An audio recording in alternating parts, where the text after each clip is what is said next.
Lesson 71, A Course in Miracles. Only God's plan for salvation will work.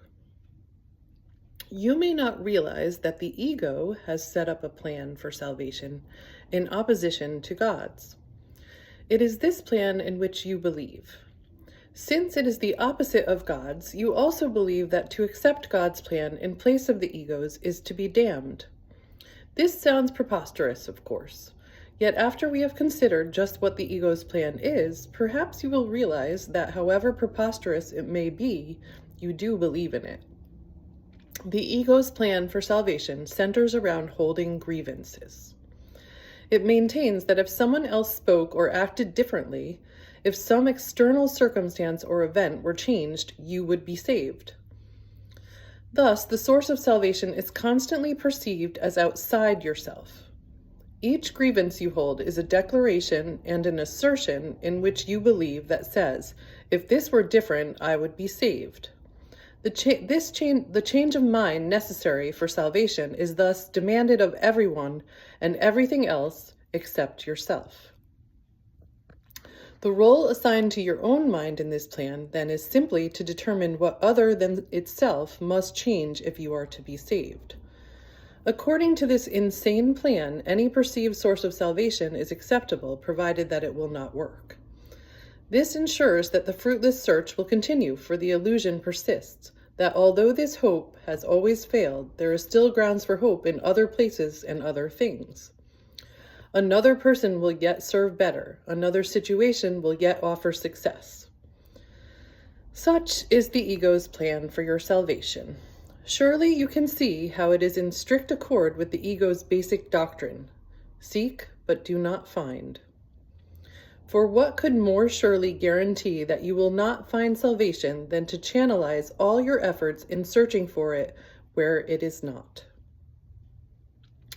God's plan for salvation works simply because by following his direction, you seek for salvation where it is. But if you are to succeed, as God promises you will, you must be willing to seek there only. Otherwise, your purpose is divided and you will attempt to follow two plans for salvation that are diametrically opposed in all ways. The result can only bring confusion, misery, and a deep sense of failure and despair.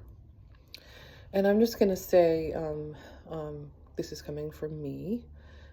This is exactly what I'm finding, is that the more you choose this, choose love, choose letting go of grievances, the more you choose this path, the more you step into yourself, your higher self, and you step into a better place. You step into the only place that you belong. And it is really, it's either this or that. It's ego or God or your higher self. That's the choice. And you can step more and more into it, and you have a choice in every moment. Okay, I'm going to go back to the book. How can you escape all this? Very simply. The idea for today is the answer. Only God's plan for salvation will work. There can be no real conflict about this because there is no possible alternative to God's plan that will save you. His is the only plan that is certain in its outcome. His is the only plan that must succeed. Let us practice recognizing this certainty today, and let us rejoice that there is an answer to what seems to be a conflict with no resolution possible. All things are possible to God. Salvation must be yours because of his plan, which cannot fail. Begin the 2 longer practice periods for today by thinking about today's idea and realizing that it contains 2 parts, each making equal contribution to the whole. God's plan for your salvation will work and other plans will not. Do not allow yourself to become depressed or angry at the second part. It is inherent in the first. And in the first is your full release from all your own insane attempts and mad proposals to free yourself. They have led to depression and anger, but God's plan will succeed. It will lead to release and joy. And this is a little side note from me. I'm not saying that the Course in Miracles is the only way to God and to your higher self. There are many ways. but they all involve the same things, which is forgiveness, letting go of grievances. And I don't even think of it as forgiveness, because once you realize somebody else's story, somebody else's history, it isn't about forgiveness. It's more about understanding. Okay, I'm going to go back to the book because this is a really good thing, this next part. Remembering this, let us devote the remainder of the extended practice periods to asking God to reveal his plan to us. Ask him very specifically, what would you have me do? Where would you have me go? What would you have me say, and to whom? Give him full charge of the rest of the practice period, and let him tell you what needs to be done by you in his plan for your salvation. He will answer in proportion to your willingness to hear his voice. Refuse not to hear. The very fact that you are doing this exercise proves that you have some willingness to listen. This is enough to establish your claim to God's answer.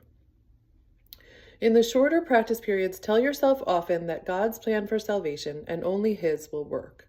Be alert to all temptation to hold grievances today and respond to them with this form of today's idea. Holding grievances is the opposite of God's plan for salvation, and only his plan will work.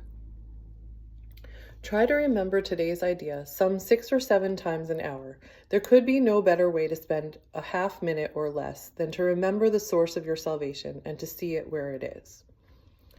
And I'm just going to do a little spoiler alert because I am on lesson number 74, and that lesson says there is no will but God's. Oh, but the lesson before, I think this is the one I wanted to say, is, no, this is lesson, okay, never mind. I lost it. Anyway, it all goes together, and hopefully you're getting it. Are you getting it? Is this starting to enter your life and be a part of your path?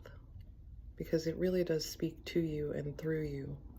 As you listen to these, you can hear God's voice more and more. So are you hearing God's voice? Let me know.